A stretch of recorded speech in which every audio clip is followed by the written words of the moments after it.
සුබ දවසක් ප්‍රිය මිතුරනේ. අද දවසේ අපේ තේමාව දේව සභාවක සිටින පුද්ගල චරිත 4ක් ගැනයි.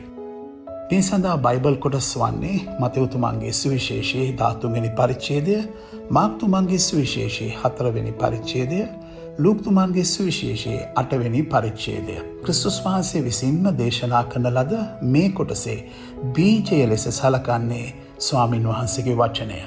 එවිට වපුරන්නා යනු ස්වාමින් වහන්සේගේ වචනය මනුෂ්‍යයන්ට ප්‍රකාශ කරන අය. එමනම් අපි බලමු මග අසල වැටුණු බීජ කියන්නේ කුමක්ද?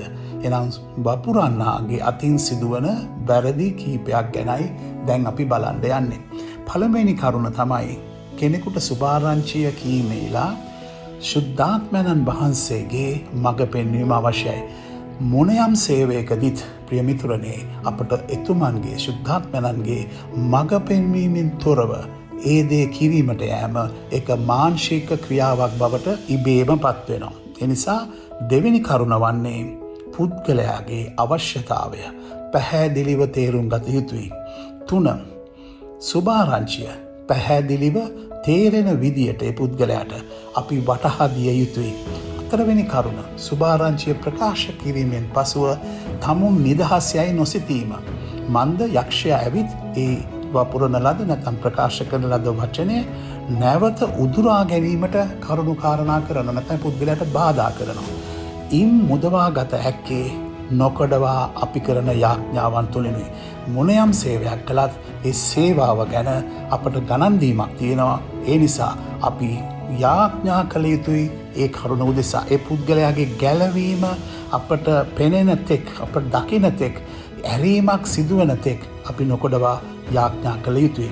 එවිට අපි බලමු ගලපිට වැටුණු බීජය කියන්නේ මොකක්ද කියලා. දැන් මේ කණ්ඩායම අප සභාවල සිටිනවා අපි ඔවුන්ව අඳුන්වන්න පුළුවන් සම්ප්‍රදායික කිතුණුවන් කියලා. ඇයි එහෙම කියන්නේ? ඔවුන් දේව සභාවට පැමිණෙනවා, ඔවුන් ගීතිකා කියනවා, ස්වාමින් වහන්සේ ගැනත් කතා කරනවා. ඒ වගේම ඔවුන් අදේවවාදීන් නෙවෙයි. ඔවුන් දෙවියන් වහන්සේව තමයි විශ්වාස කරන්න කියලා කියනවා.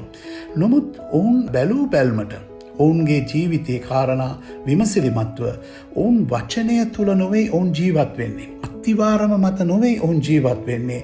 වැල්ලේ තමයි ඔවුන්ගේ ජීවිතය ගොඩනගාගෙන තියෙන්නේ. නම් යම් යම් අවශ්‍යතාවයන් මත තමයි ඔවුන්ගේ ජීවිතය ගොඩනැගීම සිදුවන්නේ. එනිසා අපි කිතුණුවන් ඇටියට මේ කණ්ඩායම පැහැදිලිව තේරුම් ගත යුතුයි.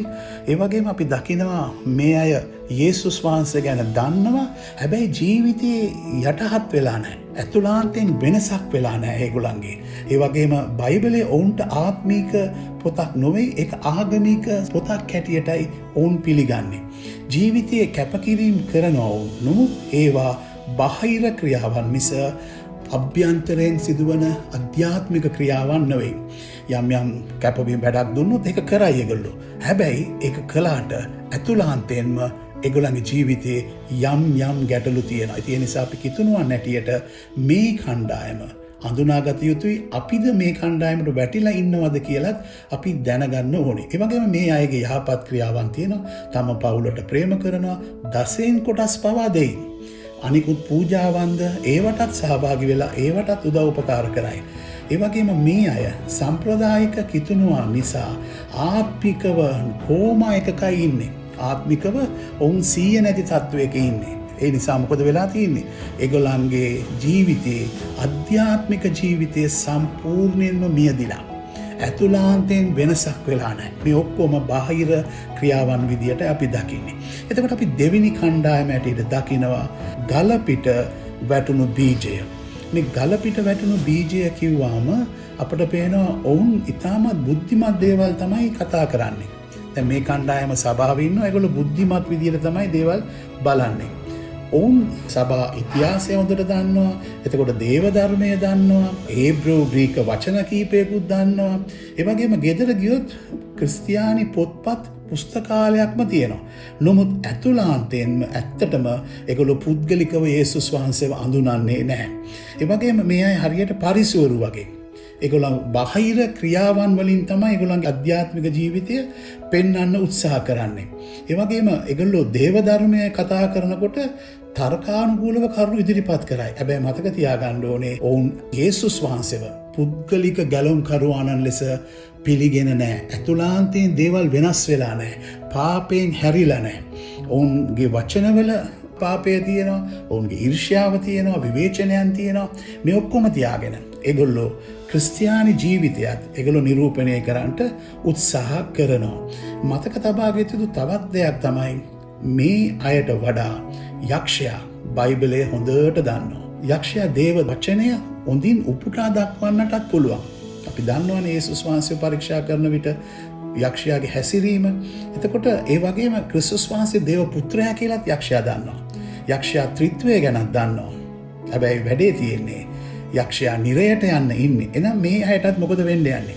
මේ අයටත් වෙන්නේ ඒ දේම විය හැකි නේද? වෙනස් වුණේ නැත්නම් ඇතුළාන්තයේ පරිවර්තනයෙන් තොරව ක්‍රිස්තියානි ජීවිතයක් ගත කරන්න බෑ. මේ අය නිතරම මොලේ පැත්ත තමයි සලකන්නේ. කියන්නේ මොලෙන් තමයි දේවල් කරව ගන්න යන්නේ. බයිබලයේ මොලේට දාගෙන ඉන්නේ.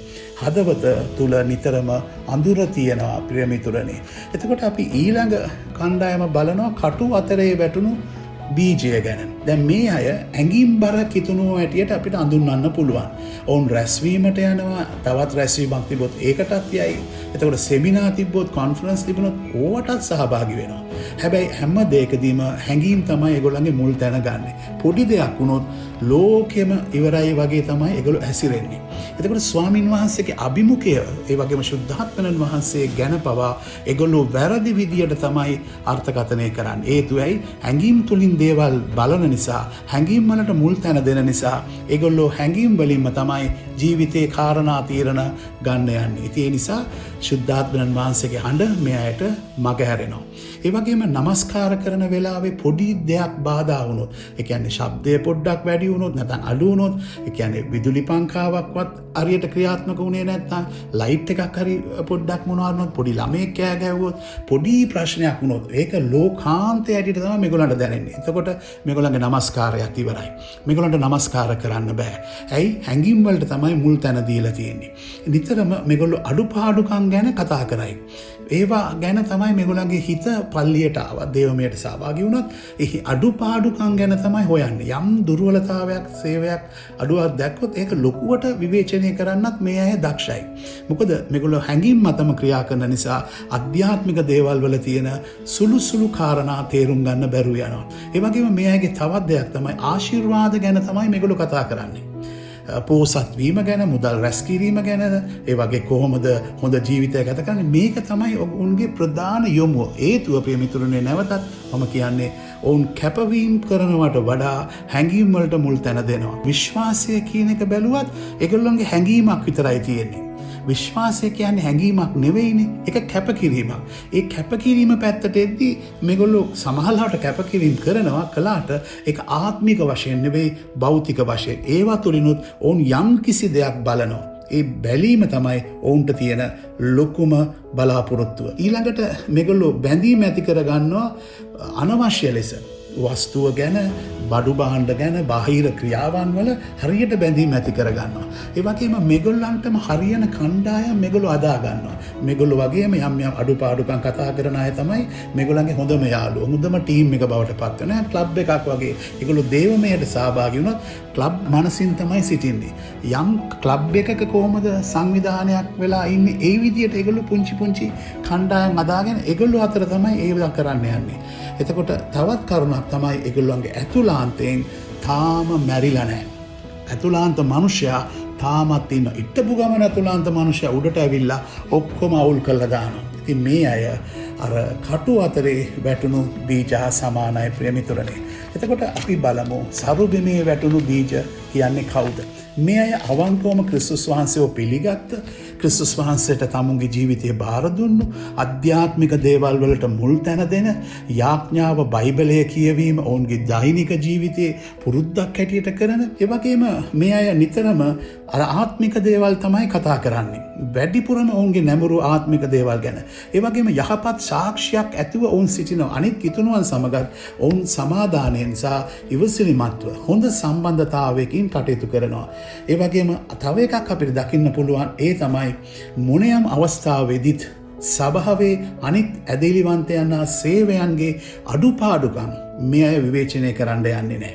මේගොල්ලු ශුද්ධාත්මයණන් වහන්සේට අඬට පිපාසයෙන්ම සිටින අය. ඒ වගේම නිරන්තරයෙන් දෙවියන් වහන්සේගේ කැමැත්ත සොයන අය. ඇඟින් බර වෙලා නැත්නම් වෙනත් අය කියන කාරණා මත නොවේ. ඔවුන් පුද්ගලික ශුද්ධාත්මයණන් වහන්සේගේ හඬ ඇසීමට ඔවුන් වැඩි රුචිකත්වයක් දක්වනවා. ප්‍රිය මිතුරනේ, මේ කණ්ඩායම අතර ඔබේ ජීවිතය සංසන්දනය කළ බලන්න. ඔබ කොයි කණ්ඩායමටද අයිති? ප්‍රිය මිතුරනේ, අපි මතක තබා ගත යුතු දෙයක් තියෙනවා. දවසක අපි කරන කියන හැම දෙයක් ගැනම අපට ස්වාමින් වහන්සේට ගණන් දෙන්න තියෙනවා. ඉතින් මේ කාරණාව සිතේ තබාගෙන අපි ගැලවීම ලැබුවා වූ ක්‍රිස්තුස් වහන්සේගේ සුවිශේෂය අන් මනුෂ්‍යයන්ට කියන, උන්වහන්සේත් එක්ක නිරන්තර බැඳීමකින් සිටින, උන්වහන්සේ කැඳවීමට ගෙනාවා වූ උන්වහන්සේගේ දරුවන් සමග යහපත් හෘද සාක්ෂියක් ඇතුව එකිනෙකාව ධෛර්යමත් කරගෙන අපි මේ පොළොවේ ඉන්නතා, ස්වාමින් වහන්සේ අපිව කැඳවනතා, නැතිනම් ස්වාමින් වහන්සේ වඩිනතා විශ්වාසවන්ත සාක්ෂිකරුවෙක් ලෙස පවුල්තුමන් කිව්වා වගේ දිනන පිණිස අපි හැමෝම දුවමු. හොඳයි. ඔබට සුබ දවසක්. යේසු පීඨයි.